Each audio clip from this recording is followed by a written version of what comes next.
wanita, akhirnya dicabutlah pedangnya, dibunuhlah dirinya Bapak dan Saudara.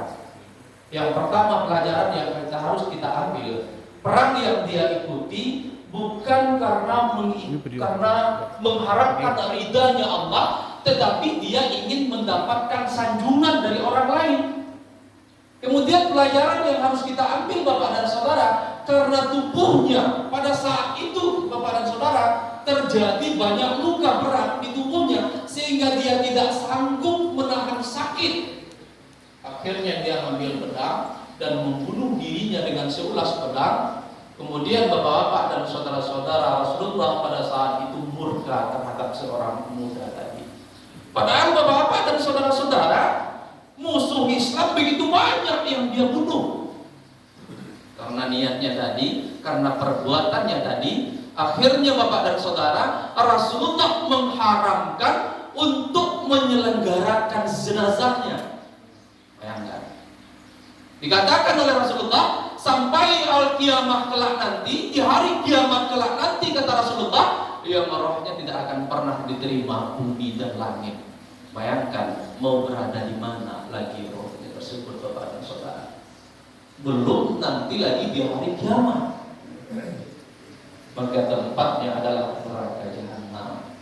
Jadi Bapak dan saudara-saudara, kalau berbicara kita tentang masalah penderitaan dan sakitnya hidup Bapak dan Saudara, tidak ada manusia di atas dunia ini Bapak dan Saudara yang terhindar dari persoalan masalah.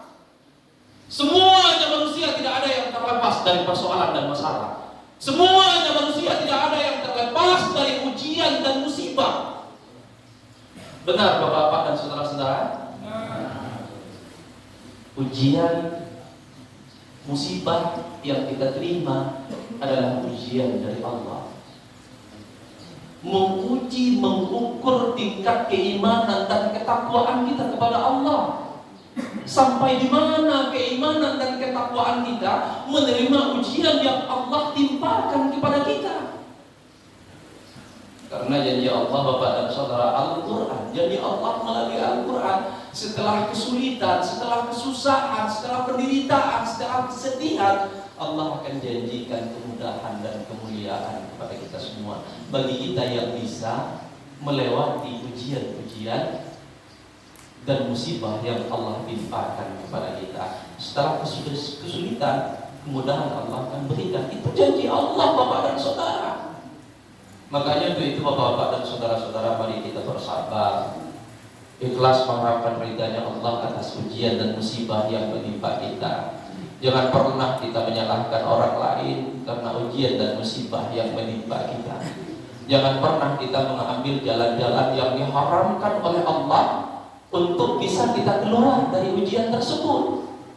Bapak-bapak dan saudara-saudara, dalam surat As-Sajdah bisa kita baca nanti, setelah manusia ini meninggal dunia, maka di alam kubur kelak nanti Bapak dan Saudara, ada malaikat mungkar dan nangkir yang akan mendatangi kita yang sudah meninggal nanti, sesuai dengan perbuatan kita di atas dunia ini.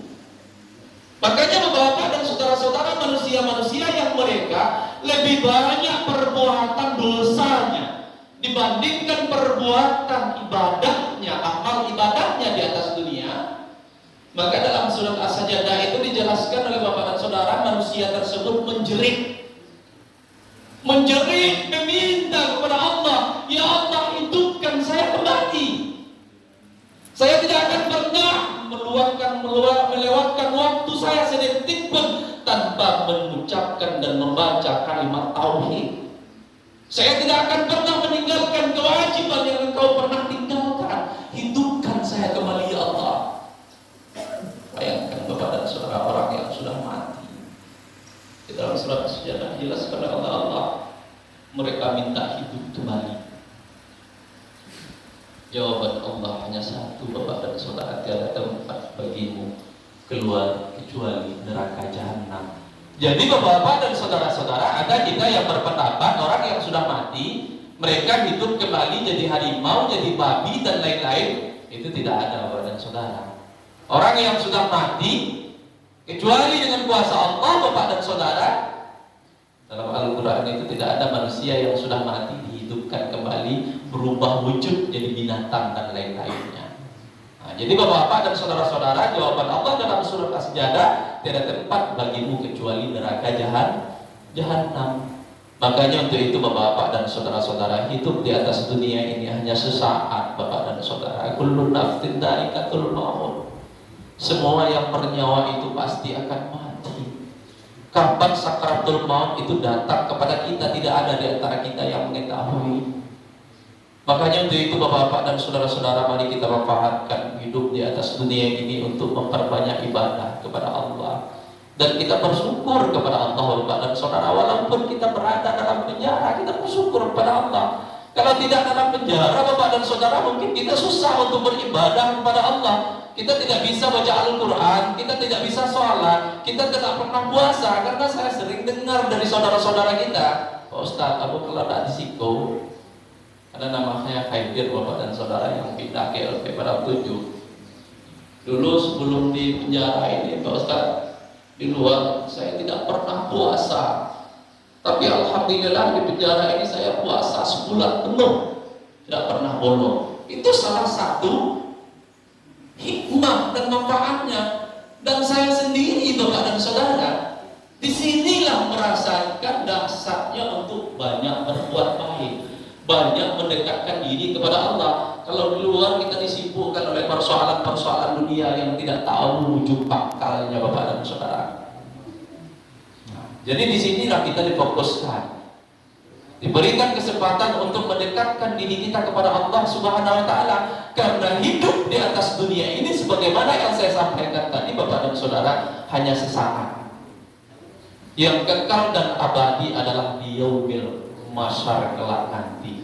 Ingin selamat kita di yaumil masyar kelak nanti bapak dan saudara, ingin senang kita di yaumil masyar kelak nanti, ya di atas dunia inilah inti persoalannya. Di atas dunia inilah kuncinya. Apakah kita ingin menderita lagi di yaumil masyar nanti, atau kita ingin bahagia di yaumil masyar kelak nanti? Karena dalam hadis Rasulullah dikatakan bapak-bapak dan saudara-saudara, di saat hari kiamat kelak nanti, manusia-manusia dari zaman Nabi Adam sampai zaman Nabi Muhammad itu dibangkitkan seperti cendawan yang baru tumbuh. Setelah kiamat nanti bapak dan saudara, dan diperjalankanlah manusia itu sampai menuju pengadilan Allah. Memperjalankan manusia tadi bapak dan saudara bukan jaraknya dekat, ribuan kilometer jauh-jauhnya. Yang jarak matahari dengan kepala kita bapak dan saudara hanya sejengkal. Dan dikatakan oleh Rasulullah, manusia berjalan seperti anai-anai menuju pengadilan Allah, yang jarak matahari dengan kepalanya hanya sejengkal, tanpa selai benang pun yang menutupi kulit manusia pada saat itu. Berbagai macam bentuklah manusia pada saat itu bapak dan saudara.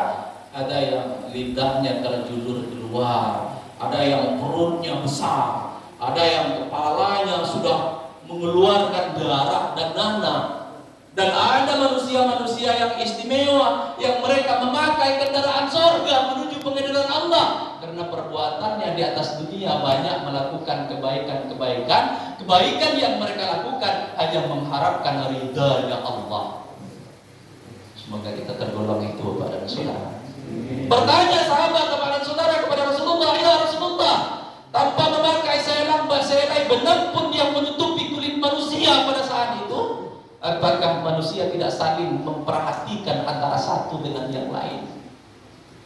Jawab oleh Rasulullah bapak dan saudara, manusia pada saat itu tidak sempat saling melihat antara satu dengan yang lain, kecuali mereka sibuk mengurus diri mereka sendiri.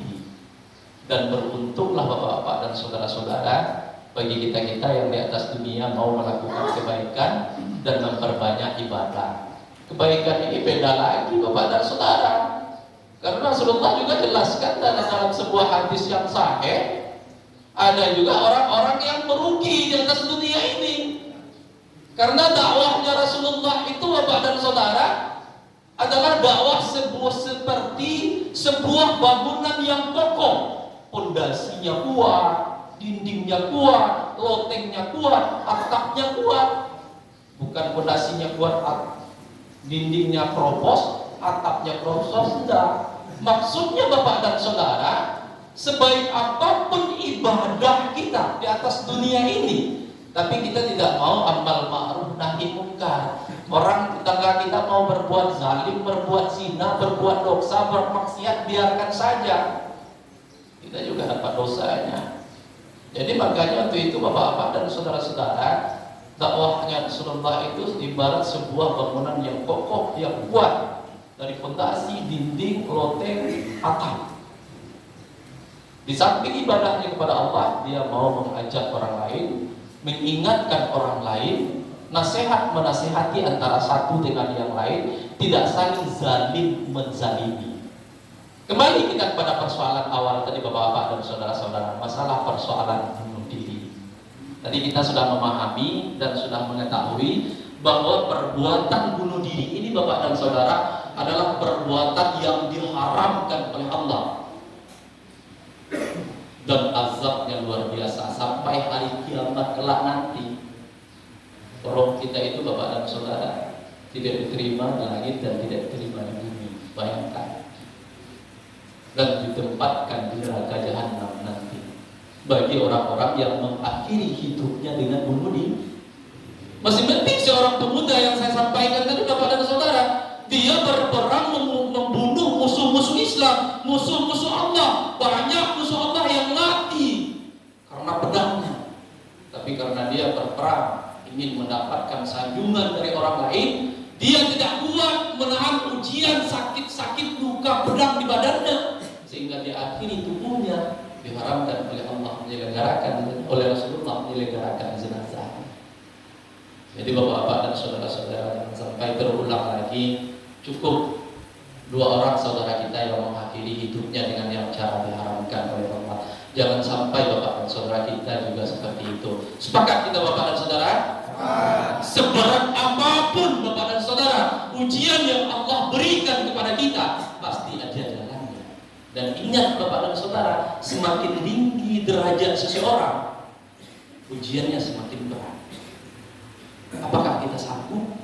Kalau kita sanggup melewati ujian-ujian tadi, maka berbahagialah kita Bapak dan Saudara. Setelah ujian itu Allah akan datangkan kemudahan, Allah akan datangkan kesenangan kepada kita. Karena kita beda dengan orang-orang non-muslim, orang-orang kafir Bapak dan Saudara. Kalau bagi orang kafir, dunia ini adalah tempat yang segala-galanya bagi mereka.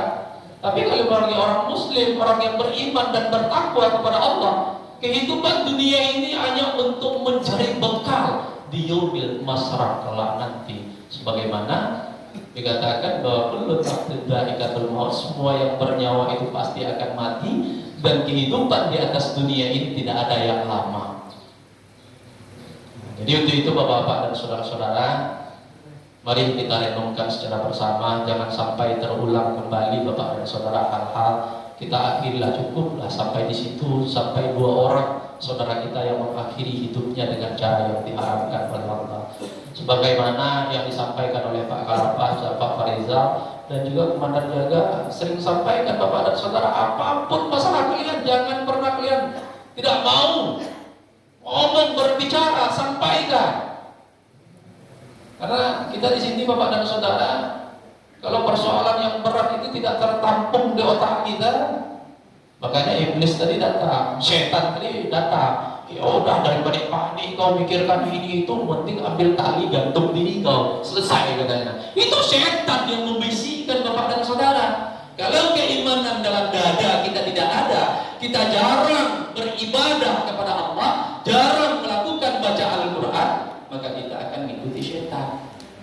Dan kemudian lagi Bapak dan Saudara, sebelum saya akhiri, tidak lama lagi kita akan bertemu dengan bulan suci Ramadan, bulan yang ditunggu-tunggu oleh umat muslim sedunia, bulan yang penuh hikmah, penuh maghfirah, penuh rahmat.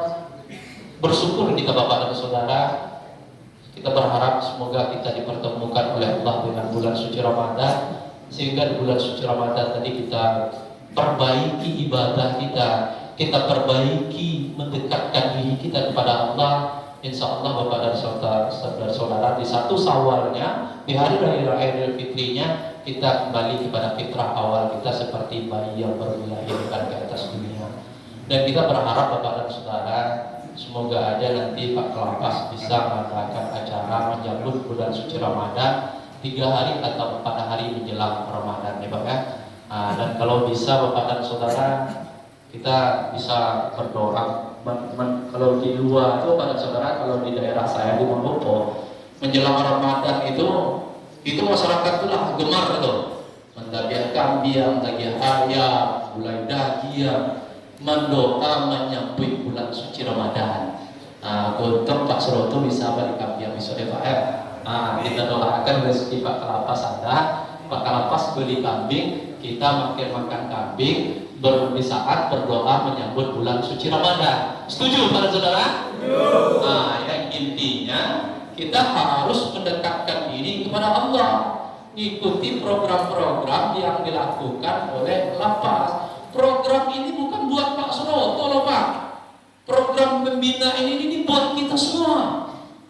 Untuk awal saja Pak Suroto kita serahkan aja lah, nanti Pak Kelapas kita serahkan, nanti Allah lah yang balas amal ibadahnya nanti.